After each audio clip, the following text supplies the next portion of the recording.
Today we'll be making ragi idli and pudina peanut chutney. Pudina means mint. So we'll be making a chutney out of mint and peanuts, and we'll be making idlis out of ragi, which is called finger millet or red millet in English. So this millet ragi has got a lot of health properties. It is particularly useful for people who have calcium deficiency. It has got more calcium than a glass of milk. So if your children are refusing to drink milk, you can make ragi dosas or ragi idlis, or even make gruel out of ragi and give them. Usually in South India, we give ragi gruel as a baby food for children. So it helps in increasing the bone density. It has got a lot of iron content, and it also helps in weight loss, and it's very filling. So in Karnataka especially, ragi is a staple food for people. They make ragi mudde out of it. The recipe is there in my channel as well. So they have it usually as a dinner at night. And so today we are going to be making ragi idli. It's a normal type of idli only, but we are adding ragi and fermenting the dough and batter and making the ragi idli. And along with this, the peanut mint chutney is a very good combination. So let's see how to make this ragi idli. It requires some preparation ahead of time. You need to ferment the dough, the batter earlier, and it requires, suppose if you're going to have it for dinner, you need to soak the millets and the lentils the day before, and grind them into a batter, and then ferment them, and then have make the idlis or dosas. So now let's go into the video. Okay, the first day we're going to be having ragi idlis for dinner tomorrow. Means we need to soak 2 cups of ragi and a cup of raw rice and a cup of idli rice and a cup of urad dal. So these are the ingredients we need for making ragi idli. So let us soak the ragi, 2 cups of ragi, a cup of raw rice and a cup of idli rice, and wash them very well. We will be soaking the urad dal separately. So we'll be soaking a cup of urad dal separately. We'll be washing them well and then soaking them with good water, drinking water, because we'll be using the same water to grind the batter. Now let us soak the lentils, the urad dal and ragi and rice in water for about 8 hours. Let's soak it overnight. So if you're soaking it in the night, let it soak the entire night and you can grind it the next day morning. So I soaked this batter at around 9 p.m. at night, and I ground the batter at 7 a.m. in the morning. So it is now soaking. So let's grind the batter the next day. Now it is soaked very well. Let us grind the urad dal first. We have to grind the urad dal into a nice paste. I'm not using the grinder, I'm using the mixie only to grind this batter. So let's grind the urad dal first.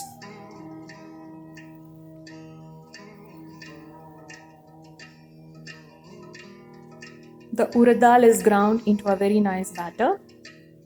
Let's transfer it to a big bowl. Now let us grind the ragi and the rice.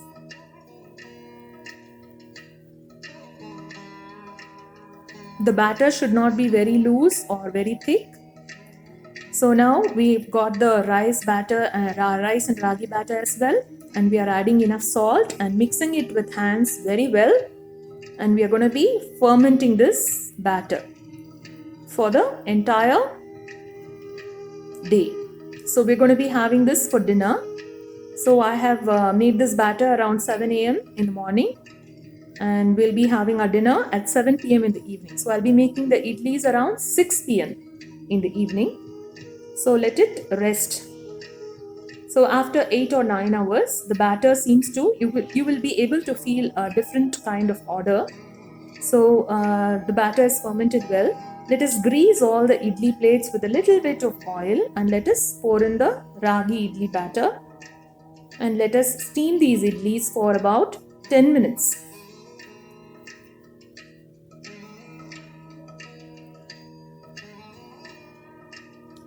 We'll be getting about 13 idlis for this. Since I have 2 big idli plates, they will make 13 idlis for me.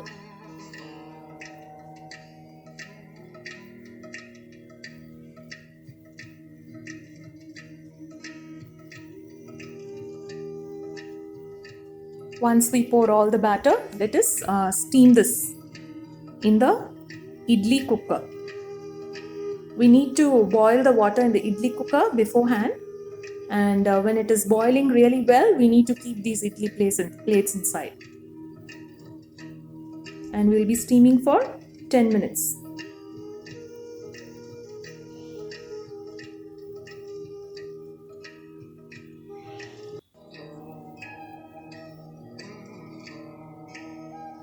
Now the water is boiling well in the idli cooker, and let us gently keep these idli stands inside and steam it for 10 minutes.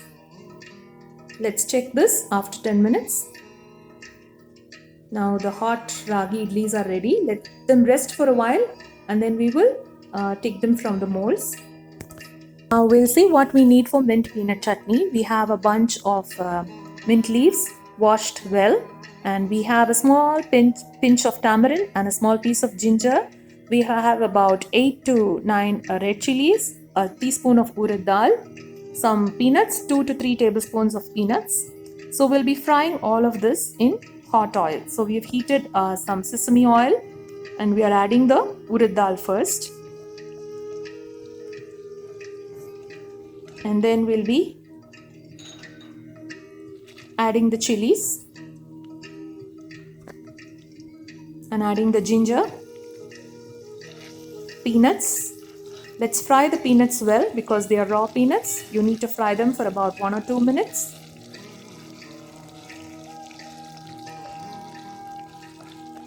Now let's add the tamarind and the mint leaves. The mint leaves need not be fried for a longer time. They will change color. You just need to saute them for a very little while, maybe 30 seconds or so. And then turn off the stove and add salt, and once it is cool, let us grind them into a chutney.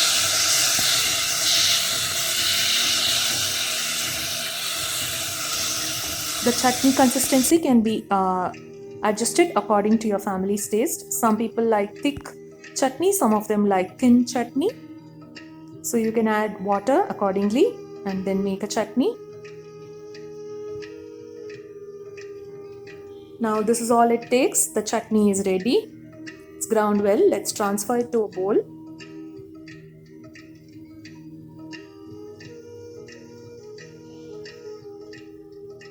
Now let's serve the hot ragi idlis with chutney. Let us take out the idlis one by one from the idli pan.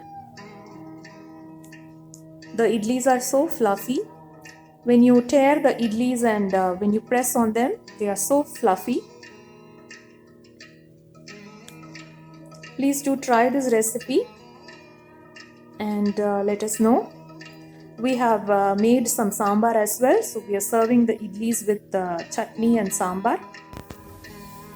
Let's tear up the idli and see. It is so soft and fluffy inside, so spongy. Thank you so much for watching this video. You can make dosa as well using the same batter. My namaskarams to everyone.